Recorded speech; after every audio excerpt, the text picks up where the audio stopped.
அன்பர்கள் அனைவருக்கும் இனிய காலை வணக்கங்கள். திருமந்திரத்தில் 4ஆம் தந்திரத்தில் 5வது அத்தியாயமாக சத்தியபதத்தில் இன்று 1065வது மந்திரம் சிந்திக்க இருக்கின்றோம். ஒன்றில்லை என்றது ஒரு செய்தி நின்றது, வண்டில்லை மன்றினுள் மண்ணி நிறைந்தது, கண்டிலர் காரணி தன்னோடு மண்டலம் மூன்றும் மண்ணி நின்றாளே. ஏற்கனவே தன்னை ஆட்கொண்டாள் அப்படின்னு சொன்ன திருமல நாயனார் இந்த பாடல்ல என்ன சொல்றாருன்னா, அவளை உணர்ந்த விதத்தை அழகாக இங்கு உருவமைத்து சொல்வதாகவே உணர்கின்றோம். 3 மண்டலங்களிலும் பொருந்திருக்கின்றார். இந்த சித்தர் இலக்கியத்துல பாத்தீங்கன்னா உடற்கூறியல் அப்படின்னு சொல்லுவாங்க. இந்த உடற்கூறியல் வைக்கின்ற 3 தெளிவான விஷயங்கள் என்னன்னா, ஒருத்தரே அவர் கையால 8 ஜான் தான் இருக்க முடியும். அவருடைய கை எவ்வளவு சைஸ் இருக்கோ அதுல 8 ஜான் தான் இருக்க முடியும். 4 ஜான் தான் பருமன் இருக்க முடியும். அப்புறம் 96 விடற்கடை தான் பிரமாணம் இருக்க முடியும். இது எந்த ஒரு மெடிக்கல் சயின்டிலும் சொல்றது இல்லை. ஆனா சித்தர் இதை ரொம்ப தெளிவா சொல்லியிருக்கிறாங்க. அப்ப அந்த அனாட்டமி அப்படின்றதுதான் உடற்கூறியல்ல நல்லா புரிஞ்சுக்கிட்டோம்னா மெடிசன் நல்லா பண்ணலாம். சித்த மருத்துவத்துல பாத்தீங்கன்னா இந்த 96 பொறிகள் வருது. இப்ப உடற்கூறியல பாத்தீங்கன்னா உடல் உறுப்புகளின் கட்டமைப்பு 2 விதமா பிரிக்கலாம். ஒண்ணு கண்ணால பாக்குறது, உணரக்கூடியது, அது மேக்ரோஸ்கோப்பிலன்னு சொல்றது அனாட்டமி. பார்க்க முடியாததெல்லாம் இருக்குது, கண்ணால பார்த்து காண முடியாது, பட் மைக்ரோஸ்கோப்ல பார்க்கலாம். அது மைக்ரோஸ்கோப் அனாட்டமிம்பாங்க. இப்படியாக 96 பொறிகளால் இந்த உடலானது கட்டமைக்கப்பட்டுள்ளது. இத நல்லா அறிந்து தெரிஞ்சு நல்லா வைத்தியம் பண்ணோம்னா அது சித்த மருத்துவம் அப்படின்றாங்க. அப்போ ஒண்ணுத்துலயும் அதனுடைய இயல்பு என்ன, குணம் என்ன, அவரோட தொழில் என்ன அப்படின்னு உணர்ந்து அத நம்ம மகிமைகளை புரிஞ்சுக்கிட்டோம்னு சொன்னா பாடியை ஹேண்டில் பண்றதுல பிரச்சனைகளே வராது அப்படிம்பாங்க. இந்த 96 தத்துவங்களும் பாத்தீங்கன்னா 20 கேட்டகரியா பிரிக்கிறாங்க. 96 தத்துவங்களும் 20 கேட்டகரியா பிரிக்கிறாங்க. அறிவுல ஆரம்பிச்சு தச நாடிகள் தச வாயுக்கள்ல முடியுது. இந்த 96 கூறுகள் பாத்தீங்கன்னா நம்ம உடம்புல 6 ஆதாரங்கள் நின்று ஒர்க் பண்ணுது. அப்புறமா துரியாதீதத்துக்கு போகுது. துரியாதீதம் போனோம்னா அந்த பாடியில இருந்து வெளியில போற விஷயம் அது. அப்ப நம்ம மேல சந்திர சூரிய அக்னி மண்டலங்களுடைய தொடர்புகள் நமக்கு கிடைக்க வாய்ப்பு உண்டு அப்படின்னு சொல்றாங்க. இந்த 96 தத்துவங்கள்ல பாத்தீங்கன்னா 4வதா வர்றது 3 மண்டலங்கள். அது எதுக்கு இங்க சொல்ல வரேன்னா, மண்டலங்கள் 3 மண்ணி நின்றாலே. இந்த 96 தத்துவத்துல 3 மண்டலங்களும் வருது. அப்ப 3 மண்டலத்தில் அவள் பொருந்தி இருக்கின்றாள். காரண காரியத்தோட எல்லாத்திலும் இருக்கின்றாள். அதை நம்ம கண்டுக்கிறது இல்லை. அப்புறம் 2வது வரி பாத்தீங்கன்னா சிவத்தோடு நிலை பெற்று இருக்கின்றாள். அதுவும் நம்ம புரிஞ்சிக்கிறது இல்லை. முதல் வரியில அருவுருவமாய் சக்தியாய் நின்றாள் அப்படின்னு, உண்டில்லை என்றது உரி செய்து நின்றது அப்படின்றாரு. அப்ப அந்த வார்த்தைகள் ஜாலங்கள் மூலமாக எங்கும் நிறைந்திருக்கின்றாள், எல்லாத்திலும் காரணியாக இருக்கின்றாள், சிவனோடு சிவசக்தியோடு நிறைந்து இருக்கின்றாள், அருவமாகவும் உருவமாகவும் அருவுருவமாகவும் இருக்கின்றாள் அப்படின்னு அந்த சக்தியினுடைய தன்மையை விளக்குவதாகவே உணர்கின்றேன். மிக்க நன்றி. வாருங்கள் ரத்னகுமார் ஐயா, வணக்கம்.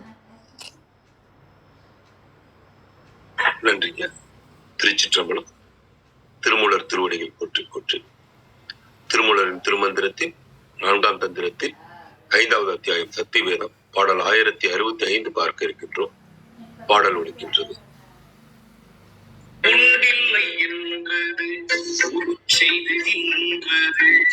வண்டில்லை மன்றினுள் மண்ணி நிறைந்தது, கண்ணில காரணி தம்முடன் மண்டலமுடன் மண்ணி நின்றாளே. உண்டில்லை என்றது உரு செய்து நின்றது, வன்தில்லை மன்றினுள் மன்னி நிறைந்தது கண்டிலர் காரண காரணி தம்முடு மண்டல மூன்றுற மன்னி நின்றாளே.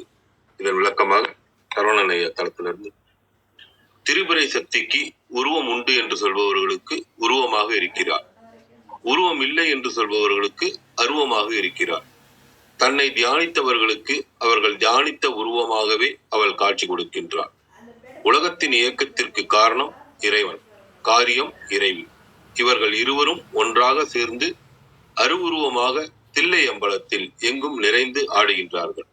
இந்த அருவுருவமே உலகத்தில் உள்ள அனைத்து உயிர்களும் உய்ய வேண்டும் என்பதற்காக சூரிய சந்திர அக்னி ஆகிய 3 மண்டலங்களிலும் நிறைந்து திரிபுரை சக்தியாக நிற்கின்றார்.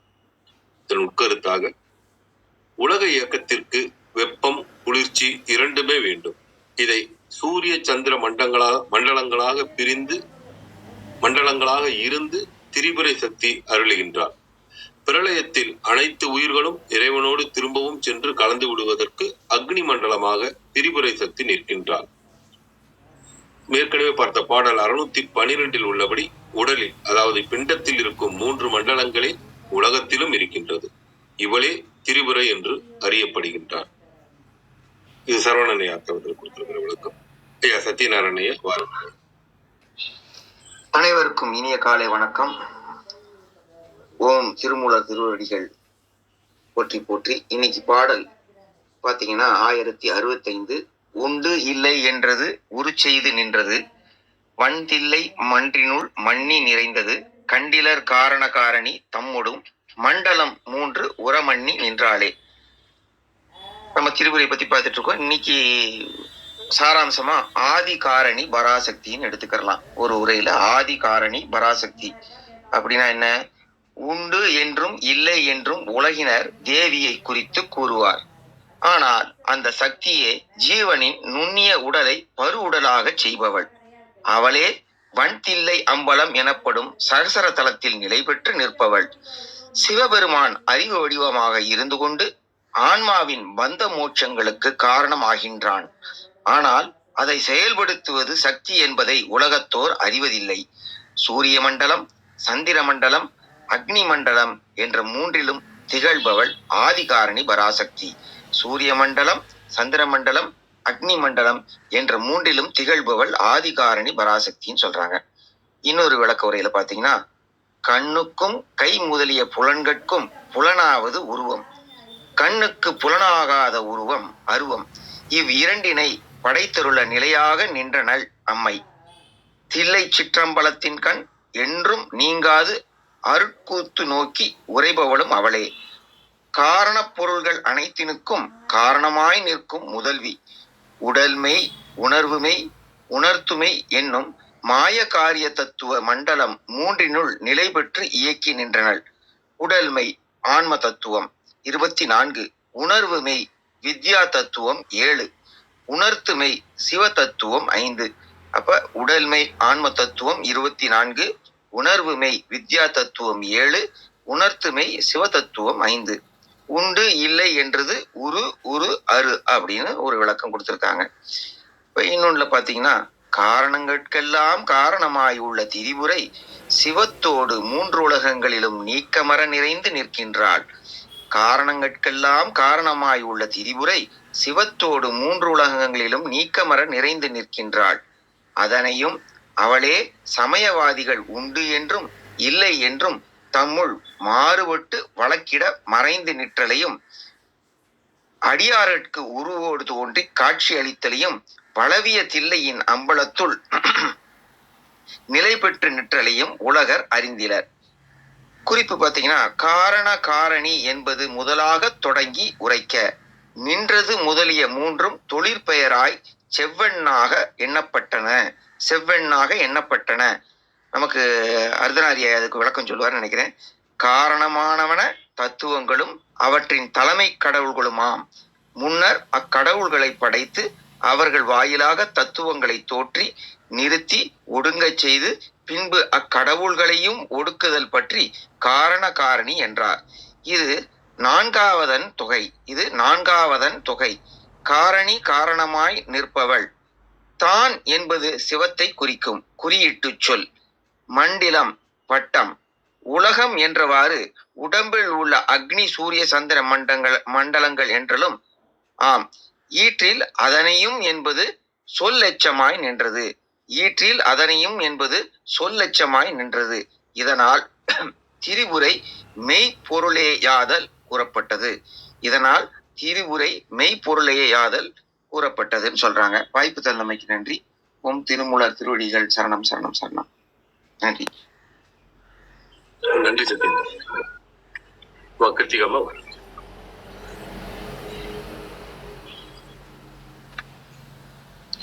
வணக்கம். அனைவருக்கும் இனிய காலை வணக்கம். நம்ம பாடல் தெளிவா வாசிக்க கேட்டாச்சு. ரத்னையா வாசிக்கிறது கேட்டாச்சு. சத்யநாராயணையா பகிர்ந்தது கேட்டாச்சு. ஸோ இந்த பாடலுடைய ஒரு அடிப்படை பொருள் நமக்கு தெரிஞ்சிருக்கு.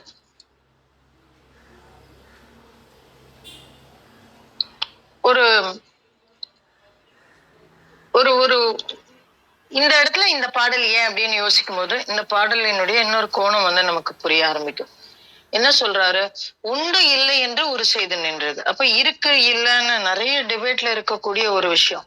அப்படின்னா என்னது அப்படின்னா அது உருவற்றது இல்லையா? உரு இருந்ததுன்னா கண்ணால பார்த்து சொல்லிடுவோம் நம்ம. இருக்கு இல்ல அப்படின்னு நம்ம நேர பார்த்து சொல்லிட முடியும் நம்மளால. ஆனா இல்ல, அப்படி இல்ல. அதனாலதான் அது வந்து இருக்கு இல்ல அப்படின்னு ஒரு தர்க்கத்துல இருக்குது. அது வந்து உரு செய்து நின்றது. அப்ப தர்க்கத்துக்கு அப்பால் பட்டு வந்து நின்றது அப்படின்னு சொல்றாங்க. அப்போ அது என்னது? அப்போ நம்ம தேவி அப்படிங்கிறத நம்ம பொது பொருளா பார்த்துட்டோம். அதுக்கும் நம்ம உள்ள போய் பார்க்க வேண்டியிருக்கு. உரு செய்து நின்றது. வன் தில்லை மன்றனுள் மன்னி நிறைந்தது. ஒரு இடத்துல அப்படியே அது வண்டில்லை அப்படிங்கிறது வந்து வன் தில்லை அப்படிங்கிறாங்க. தில்லைங்கிறது என்னைக்குமே என்னதான் குறிக்கக்கூடியது அப்படின்னா சிதாகாச பெருவழியை குறிக்கக்கூடிய ஒரு சொல்லா நம்ம அந்த சொல்ல புரிஞ்சுக்கலாம். மன்னி நிறைந்தது அப்படின்னா ஒன்றார கலர்ந்து இருந்தது. அதுலயே அப்படியே ஸ்ட்ராங்கா நிக்கிறது அப்படின்னு பொருள்ல வரும். மன்னி அப்படிங்கிறதுக்கு அந்த மாதிரி உரைத்து அப்படி சொல்றாங்க. மன்னி நின்றாலும் சிறப்பொடு பூநீர் திருந்த முன்னேந்தி அப்படின்னு சொல்லிட்டு வருது. அப்போ அந்த மன்னி அப்படிங்கிறதுக்கு வந்து உரைத்து அப்படின்னு ஒரு பொருள் இருக்கு. அப்படின்னா நிறைந்து ஸ்ட்ராங் அப்படிங்கிற ஒரு பொருளை நான் புரிஞ்சுக்கிறேன். ஐயா வந்து நம்ம அருணாரியா இருக்கிறாரு, பொருள் சொல்லலாம். கண்டிலர் காரண காரணி தம்மோடு மண்டலம் ஒன்று மன்னி நின்றாள். அப்ப இந்த இடத்துல திருப்பியும் வந்து சொல்றாரு, ஒரு இல்லைன்னு சொன்னாங்க, இருக்கு இல்லைன்னு டிபேட் பண்ணாங்க. அது வந்து அங்க நிறைஞ்சு நின்னது எங்க? சிதாகாச பெருவழியில. அப்புறம் திருப்பியும் சொல்றாரு கண்டிலர் காரண காரணி தம்மோடு அப்படின்றாரு. அப்ப திருப்பி ஒரு ஆம்பிகுட்டிக்கு கொண்டு வர்றாரு. எதனால அப்படின்னு நம்ம பார்க்கணும். மண்டலம் 3 மன்னி நின்றாளே அப்படின்னு. அப்ப 3 மண்டலங்களிலும் நிறைந்து உருப்பெற்று நின்றாள். உருப்பெற்றுங்கிறத விட நிறைந்து நின்றாள் அப்படின்னு நம்ம புரிஞ்சுக்கலாம். அந்த இடத்துல அவள் மட்டுமே நிற்கிறாள் அப்படின்னும் நம்ம இந்த இடத்துல புரிஞ்சுக்கலாம். அப்ப அது என்ன விஷயம் அப்படின்னு நம்ம பார்க்கணும். இப்போ ஒரு எப்படி சொல்றது, ஒரு மரம் இருக்கு. அப்ப அந்த மரத்தை நம்மளால கண்ணு கொண்டு பார்க்க முடியும். அப்ப அந்த மரம் இருக்கு, அது இருக்கு. ஆனா அந்த மரத்துல இருந்து வரக்கூடிய காற்றை வந்து நம்மளால பார்க்க முடியாது. எதன் மூலமாக பார்ப்போம் அப்படின்னாக்க அந்த மரம் அசைஞ்சு இலைகள் எல்லாம் அசைந்து கிளைகள் எல்லாம் அசைந்து வர்றத பார்த்தாதான் அந்த மரத்துல இருந்து காத்து வருது நமக்கு தெரியும். இல்லைன்னா நம்ம என்ன சொல்லுவோம், அந்த காத்தை வந்து நம்மளால புரிந்து கொள்ள முடியாது. அதுதான் உண்டு இல்லை என்று உண்டு இல்லை என்றது உரு செய்து நின்றது. அப்போ நம்ம வந்து இந்த சக்தியினுடைய அசைவை வந்து நம்மளால எதை வச்சுதான் புரிந்து கொள்ள முடியும் அப்படின்னா உருவாக இருக்கும் பொழுதுதான் அப்படின்னு நம்ம புரிஞ்சுக்கலாம்.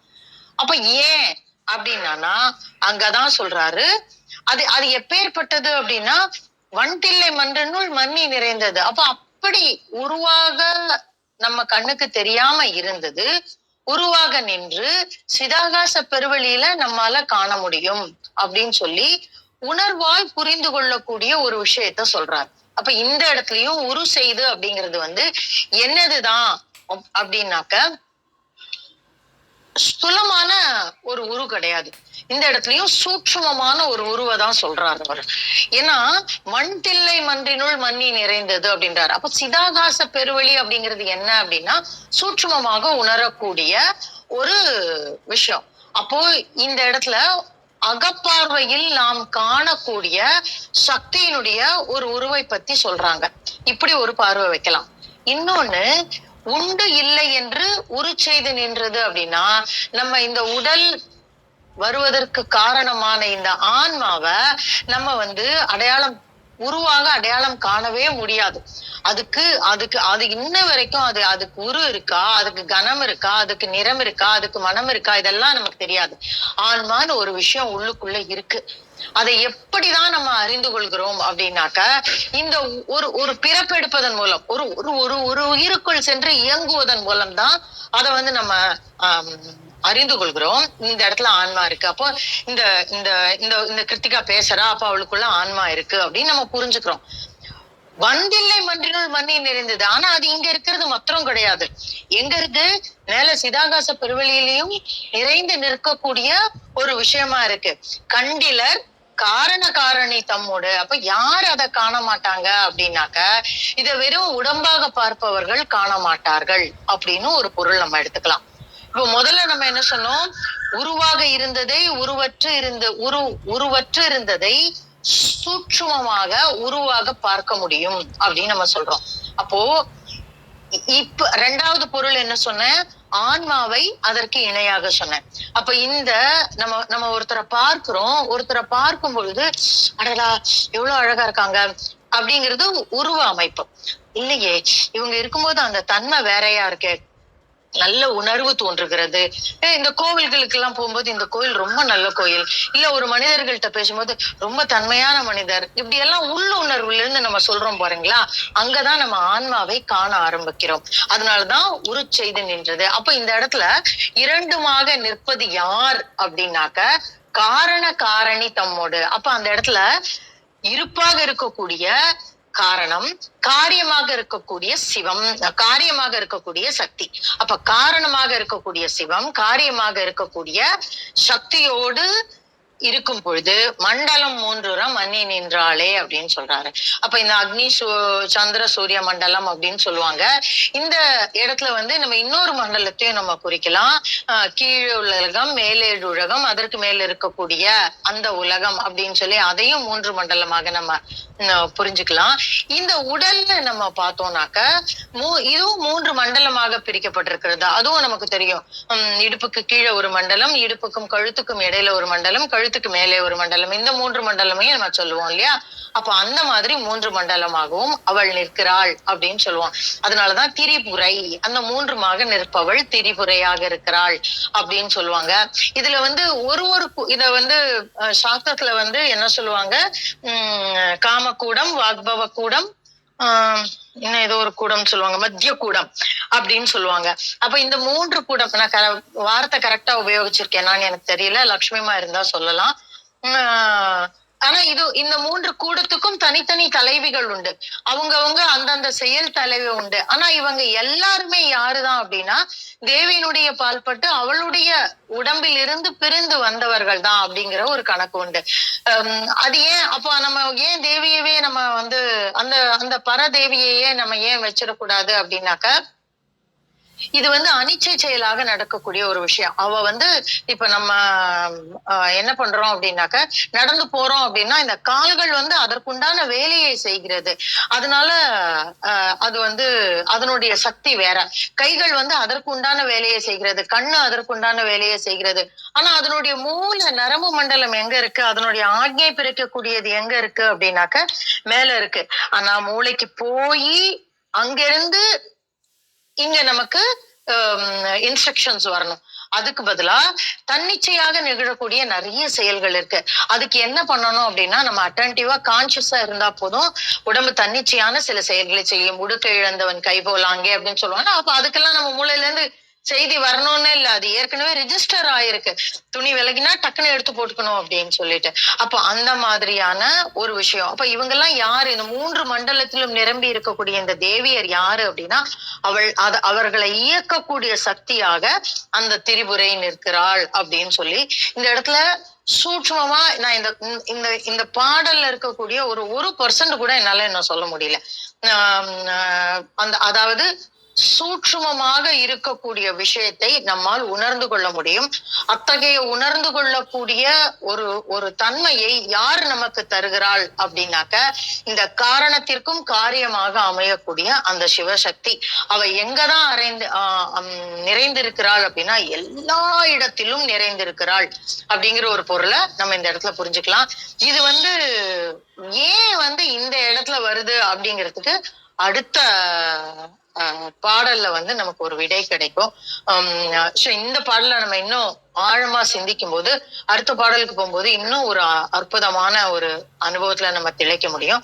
அத்தகைய ஒரு மந்திரத்தை உங்களோடு பகிர கிடைத்த இந்த காலை வேளைக்கு நன்றி சொல்லி என்னுடைய பகிர்தலை மட்டும் கொள்கிறேன். நன்றி. நன்றி கித்தியா. நல்ல விளக்கம். ஆனா நீங்க சொன்னதே 1% தான் சொல்லியிருக்கேன்னு சொல்லும் போது ரொம்ப பிரமிப்பா இருக்கு. மிக்க நன்றி ஐயா. சரவணன் ஐயா வாருங்க.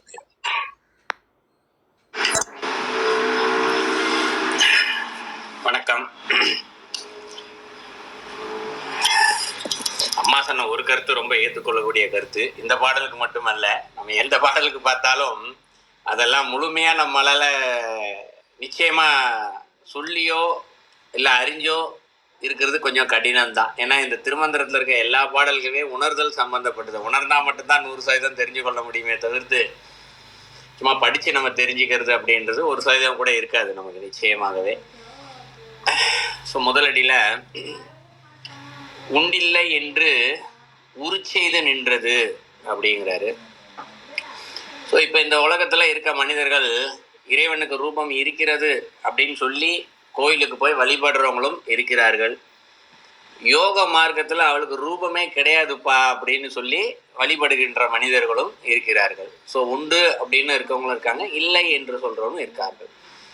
அவர்களுக்கு ஏற்றார் போல் உருச்செய்து நின்றது அப்படிங்கிறார். ஸோ உருச்செய்து நின்றதுன்னா இப்போ ரூபம் இருக்கிறது அப்படின்னு யார் சொல்றாங்களோ அவர்களுக்கு ரூப வடிவில் நின்று இங்கு அருள்பாலித்து கொண்டு இருக்கிறாள். யாரு? திரிபுரை சக்தி தான். ரூபம் இல்லை அப்படின்னு சொல்றவங்களுக்கு இந்த இடத்துல சக்தி மயமாக நின்று அவர்களுக்கும் அருள்பாலித்து கொண்டு இருக்கிறாள். இந்த இடத்துல ரூபமாக அருள்பாலிக்கிறார், ரூபம் இல்லாதவங்களுக்கும் அருள்பாலி, இல்லைன்னு சொல்றவங்களுக்கும் அருள்பாலிக்கிறார். வன் தில்லை மன்றின் உள் மண்ணி நிறைந்தது அப்படிங்கிறார். வன் தில்லை அப்படிங்கிறார். வன் அப்படின்னா அருள் வளமிக்க அப்படின்னு பொருள். ஸோ தில்லை மன்றின், தில்லை மன்றம்னா என்ன? இறைவன் நடனமாடக்கூடிய இடம் தான் தில்லை மன்று. அவர் என்ன நடனம் ஆடுறாருங்க? எப்படி நிறைய முறை சொல்லியிருக்கேன்னு நினைக்கிறேன் வகுப்புல. 5 தெய்வங்கள் இருக்காங்க இந்த இடத்துல. படைத்தல், காத்தல், அழித்தல், அருளல், மறைத்தல்னு 5 பேர் இருக்கிறாங்க இந்த இடத்துல. 5 பேரும் சேர்ந்த ரூபம் தான் இந்த இடத்துல நடராஜ பெருமானுடைய ரூபம். ஏன்னா 5 பேரும் தொழில் செய்து கொண்டே இருக்கிறார்கள். 5 தொழிலையும் சேர்த்து தான் இந்த இடத்துல நடராஜர் ஒரு நடனம் ஆடிக்கிட்டே இருக்காரு. இந்த நடனமாடுதல் வழியாகத்தான் இந்த உலகம் இயங்கி கொண்டே இருக்கிறது. அப்போ வன் தில்லை மன்றின் இந்த இடத்துல அவர் நடனமாடுறதன் வழியாக அருள் வளம் மிக்க அருளை இங்க கொட்டிக்கிட்டே இருக்காரு. அதன் வழியாக தான் உலகம் இங்கு நிறைந்து செயல்படுகிறது. உள் மண்ணி நிறைந்தது அப்படிங்கிறார்.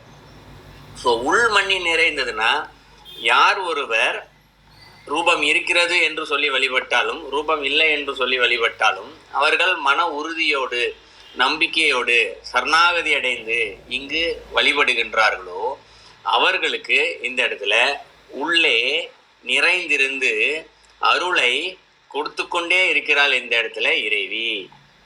யாரு? திரிபுரை சக்தி தான் இந்த இடத்துல நடனம் ஆடிக்கொண்டே மொத்த சக்தி இந்த இடத்துல உள்ள இருந்தே நிறைஞ்சு கொடுக்குறா. நிலை பெற்று, மண்ணினா நிலை பெற்று, இந்த இடத்துல நிலை பெற்று நிறைந்து கொடுத்து கொண்டே இருக்கிறாள்.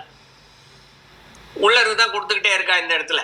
ஆனா கண்டிலர் காரண காரணி தம்மோடு அப்படிங்கிறார். ஸோ உள்ள இருந்துதான் எல்லாத்தையுமே செஞ்சுக்கிட்டே இருக்கா. காரணமாகவும் அவதான் இருக்கா, காரணியாகவும் இருக்கா, தம்மோடே சேர்ந்து இருக்கா. ஆனா யாரும் இதை கண்டிலர். நம்மையும் சேர்த்து தான் சொல்றோம் இந்த இடத்துல. நம்மளும் இருக்கோம், காலைல இருந்து நைட்டு வரைக்கும் செயல்பட்டுட்டு தான் இருக்கோம். பலவித சிந்தனைகள் வருது, செயல்படுறோம். உடம்பு இயங்கிக்கிட்டே இருக்கு. ஸோ உள்ளான இறைவனை நம்புகிறோம், ரூபமாகவும் வழிபடுறோம், ரூபம் இல்லாமையும் வழிபட்டுட்டு தான் இருக்கோம். இந்த இடத்துல எல்லாத்துக்கும் அவ தான் காரணம் இருக்கா? ஆனால் நம்ம உள்ள பார்க்குறோமா அப்படின்னு கேட்டால் நிச்சயமாக பார்க்கவே இல்லை. அதை தான் இந்த இடத்துல சொல்கிறார்.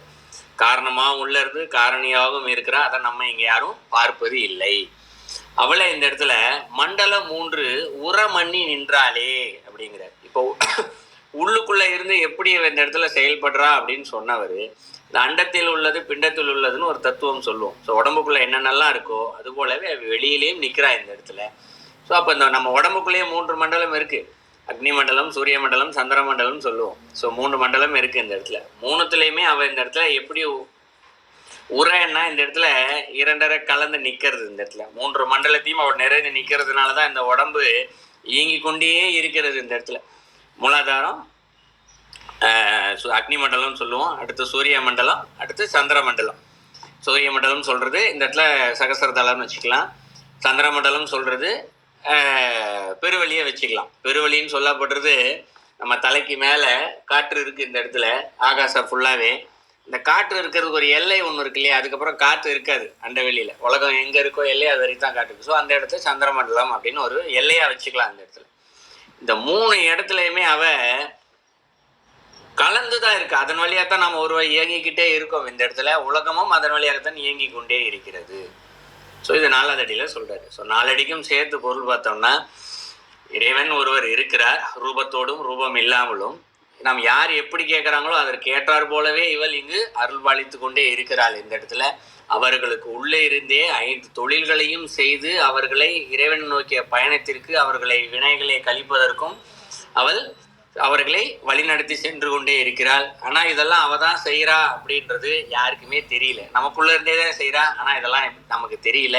அவள் எப்படி இதெல்லாம் செய்கிறா அப்படின்னு கேட்டால் 3 மண்டலங்களின் வழியாக இந்த செயலை அவள் செய்து கொண்டே இருக்கிறாள். இதான் அந்த பாடலுக்கான கருத்து.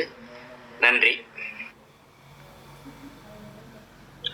நன்றி தருணம் ஐயா, மிக்க நன்றி ஐயா. இந்தியா அம்மா வாருங்களம்மா. அனைவருக்கும் வணக்கம். ஓம் நமசிவாய போற்றி, ஓம் நமசிவாய போற்றி, ஓம் திருமூலரே போற்றி. 1065வது திருமந்திரம். உண்டு இல்லை என்றது உரு செய்து நின்றது, வன்தில்லை மன்றினுள் மண்ணி நிறைந்தது, கண்டிலர் காரண காரணி தம்மோடு மண்டல 3 மன்னி நின்றாளே. மன்னி என்பதனுடைய பொருள் பொருந்தி, காரணி என்பதனுடைய பொருள் இறைவியாகிய கருவி. கண்ணுக்கு தெரிவது உருவம், கண்ணுக்கு புலப்படாதது அருவம்.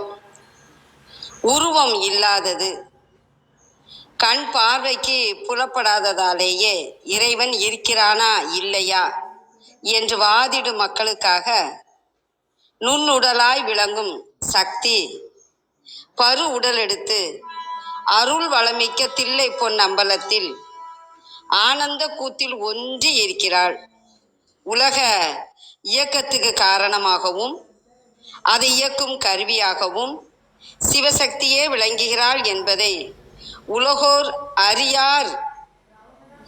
சூரிய சந்திர அக்கினி ஆகிய மண்டலங்கள் 3, இந்த சூரிய சந்திர அக்கினி என்னும் 3 மண்டலங்களிலும் பொருந்தி உயிர் இயக்கத்தை, உலக இயக்கத்தை நடத்தும் காரண காரிய கருவியாய் இருப்பவள் சிவசக்தியே என்று மனமுருகி பாடியுள்ளார் நம்முடைய குருவாகிய திருமூலர். இதற்கிணையான பாடல் அபிராமி அந்தாதியில் 46வது பாடல். வெறுக்கும் தகைமைகள் செய்யினும் தம் அடியாரை மிக்கோர் பொறுக்கும் தகைமை புதியதன்றே புது நஞ்சை உண்டு கருக்கும் திருமிடற்றான் இடப்பாகம் கலந்த பொன்னே மறுக்கும் தகைமைகள் செய்யினும் யான் உன்னை வாழ்த்துவனே. வெறுக்கும் தகைமைகள் செய்யினும் தம் அடியாரை மிக்கோர் பொறுக்கும் தகைமை புதியதன்றே. பிழை செயல்களை செய்தாலும் தமது அடியார்களை பொறுத்து அருள் செய்வது என்பது புதிய செயல் அன்று, தொன்று தொட்டு இருந்து வரும் பழக்கமே ஆகும். புது நஞ்சை உண்டு கருக்கும் திருமிடற்றான் இடப்பாகம் கலந்த பொனை. பார்க்கடல் கடைந்த பொழுது தோன்றிய ஆழகாலமாகிய புதிய நஞ்சை உண்டு அதனால் கருத்த கழுத்தை உடையவனின் இடப்பாகத்தில் பொருந்தி வாழும் பொன் அணையா என்று அபிராமியை அழைக்கிறார் அபிராமி பட்டர்.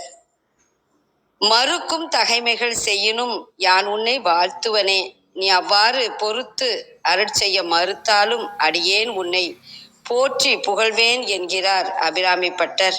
நாமும் உமையோட அருள் பெற்றுள்ளோம். அவளுடைய அந்த அருள் தன்மையை உணர்ந்து நல்வாழ்வு வாழ வேண்டும், மற்றவர்களை வாழ வைக்க வேண்டும். ஆன்மீகத்தில் பல நல்ல கருத்துக்களை தத்துவங்களை உணர்ந்து கொள்ள வேண்டும். வாய்ப்பிற்கு நன்றி. அனைவருக்கும் வணக்கம். சிவசிவ திருச்சிற்றம்பலம். நன்றி வித்யாமா. அட்டலரையா பாருங்கய்யா. சார் யாராவது அது கேட்குறாங்களான்னு கேட்டுருங்க சார்.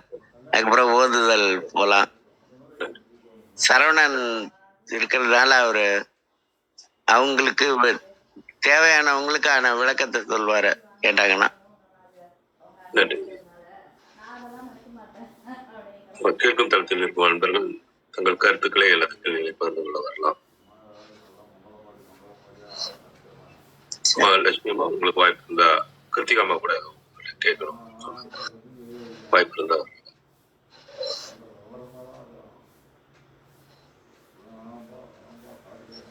சரி, யாரும் கேட்கல. இந்த பாடல்ல நம்ம ரொம்ப கவனம் செலுத்த வேண்டிய, அதாவது கான்சென்ட்ரேட்டடா பார்க்கக்கூடிய ஒரு வார்த்தை ஒண்ணு இருக்கு. என்னன்னா கண்டிலர் அப்படிங்கிறது. ஏன் இந்த கண்டிலருங்கிற வார்த்தைய திருமூலர் இந்த இடத்துல ஃபிட் பண்ணியிருக்காரு அப்படின்னா, ஃபீல் பண்ணி ஃபில் பண்ணியிருக்காரு இந்த வார்த்தைய. அதாவது என்னன்னு கேட்டா, உரு செய்து நின்றது அப்படிங்கிறது. இது நான் கல்லூரியில சொன்னா அது வேற மாதிரி சொல்லுவோம். ஆனா இங்க எப்படின்னா, உரு அப்படிங்கிறது கண்களோடு தொடர்புடையது. ஆனா செய்து அப்படிங்கிறது மனதோடு தொடர்புடையது.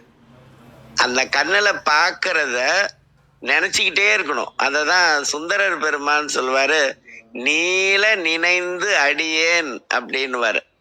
அப்படி எப்போதுமே நினைச்சுக்கிட்டே இருந்தாதான் அந்த உருவை செய்தல் அப்படிங்கிறது. அது அப்பர் பெருமான் கூட உள்ள கிழியில் உரு எழுதி அப்படின்னு தேவாரத்திலையும் சொல்லியிருப்பாரு. அப்பதான் உரு செய்து, அந்த உரு செய்ததுக்கு பிறகு இப்ப வாட்ஸ்அப்ல ரொம்ப நாள் ஒரு மெசேஜ் இருந்ததுன்னா ஆட்டோமேட்டிக்கா டெலீட் ஆயிடும். ஆனா டெலிகிராம்ல அது மாதிரி ஆகாது. அந்த நின்றது அப்படின்னு சொன்னா என்றைக்கும் அது நிலையாக என்றைக்கும் நின்றது அப்படின்னு. இந்த மன்னி நிற்றல் அப்படிங்கிறதுக்கும் செய்து நிற்றல் அப்படிங்கிறதுக்கும் அதுதான் வேறுபாடு. அதுக்கப்புறம் உரு செய்து நின்றது. அதுக்கப்புறம் அதை கண்டிலர் அப்படிங்கிறது மட்டும் ஏன் சொன்னாரு அப்படின்னு சொன்னா, கண்ணால பார்க்கறத இந்த இடத்துல சொல்லல. கண்ணால பார்த்து மனசால நினைச்சு அது அறிவுல கலந்து அதுக்கப்புறம் உணர்தல் அப்படிங்கிறத தான், யாரும் உணரல அப்படிங்கிறத தான் கண்டிலர் அப்படின்னு சொல்லியிருப்பாங்க. இது எங்க நமக்கு புரிஞ்சிக்கக்கூடிய உணரக்கூடிய ஒரு இடம் என்ன அப்படின்னு சொன்னா, திருக்குறள்ல 36வது அதிகாரம் மெய் உணர்தல். நம்ம சைவ சித்தாந்தத்துல 36 தத்துவம் அப்படின்னு சொல்லுவோம். 36வது தத்துவம் சிவ தத்துவம். அது மாதிரி மெய் உணர்தல்ங்கிறது 36வது அதிகாரம். மெய்யை உணர்தல் அப்படின்னு அர்த்தம். அது அந்த மெய் உணர்தல்ல ஒரு திருக்குறள் இருக்கும், பிறப்பென்னும் பேதமை நீங்க சிறப்பென்னும் செம்பொருள் காண்பது அறிவு அப்படின்னு சொல்வார். சிறப்பென்னும் செம்பொருள் காண்பது அறிவு. அததான் மாணிக்க வாசகர் கூட திருவாசகத்துல பிடித்த 10ல செம்பொருள் துணிவே சீருடை கழலே அப்படின்னு சொல்லியிருப்பார். அது நிறைய இடத்துல சொல்லியிருக்காங்க. இனியவை குரல்லையும் முதல் திருக்குறள்லயே அது இருக்கும். இன்சொலால் ஈரம் அலையி படிரிலவாம், அப்புறம் செம்பொருள் கண்டார் வாய்ச்சொல் அப்படின்னு திருக்குறள். இந்த மாதிரி இத்தனை இடத்துல இதற்கான இதெல்லாம் இருக்குது. அப்படி செம்பொருளாக செம்மையான பொருளாக நம் அம்மையை அறிவினால் உணரவில்லை அப்படிங்கிற அந்த ஃபீலிங்ல தான் அவர் கண்டிலர் அப்படின்னு சொல்லியிருக்காரு.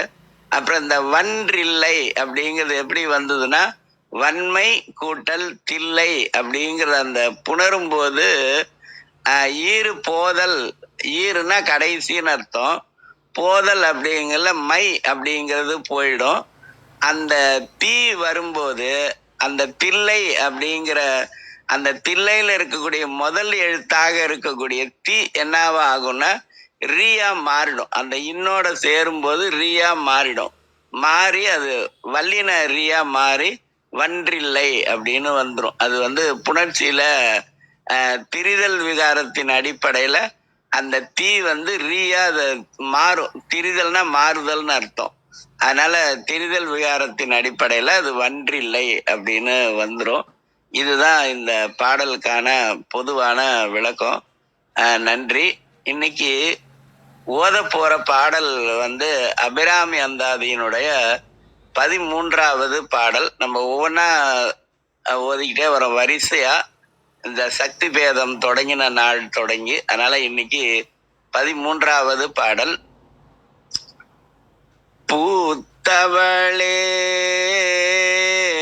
புவனம் 14 பூத்த வண்ணம் காத்தவளே பின் கரந்தவளே, கரை கண்டனுக்கு மூத்தவளே என்றும் மூவா முகுந்தற்கு இளையவளே, மாத்தவளே உன்னை அன்றி மற்றோர் தெய்வம் வந்திப்பதே. பூத்தவளே புவனம் 14 பூத்த வண்ணம் காத்தவளே பின் கரந்தவளே, கரை கண்டனுக்கு மூத்தவளே என்றும் மூவா முகுந்தற்கு இளையவளே, மாத்தவளே உன்னை அன்றி மற்றோர் தெய்வம் வந்திப்பதே. சிவா திருச்சிற்றம்பலம். நன்றி. நன்றி ஐயா, மிக்க நன்றி. திருமந்திரம் கேட்க போத பயில அறிவில் உணர்வில் தூய்மையும் ஆன்ம உணர்வும் துணிவும் சஞ்சலம் சங்கடமற்ற வாழ்க்கையும் சிவன் மீது உண்மையான உணர்வு விழுதலும் கிட்டும். யாம் பெற்ற இன்பம் பெருகை வையகம் என்ற திருமூலரின் கூற்றுக்கிணங்க வந்திருந்து கருத்துக்களை பகிர்ந்து கொண்ட சான்றோர்களுக்கும் மெய்யன்பர்களுக்கும் மிக்க நன்றி. தளம் நிறைவடைகிறது. மீண்டும் நாளை காலை 6:30 5, 4, 3, 2, 1.